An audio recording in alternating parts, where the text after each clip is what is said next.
In many states, the state legislature has replaced contributory negligence with comparative negligence. In Brown versus Keill, we explore the operation of Kansas's comparative negligence statute. Britt Brown loaned his car to his son. Brown's son was involved in a collision with Patricia Keill, causing nearly $5,500 worth of damage to Brown's car. After Keill settled her claim against Brown's son, Brown sued Keill for property damage.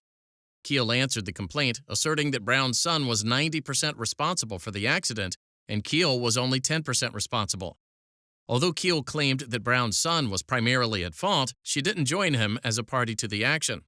The trial court found that Brown's son was 90% responsible and Keill was 10% responsible. Brown bore no fault.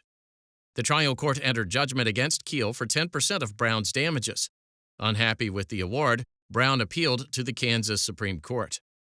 Although the Kansas legislature has replaced contributory negligence with a comparative negligence regime, Kansas's comparative-fault statute doesn't expressly abolish joint and several liability.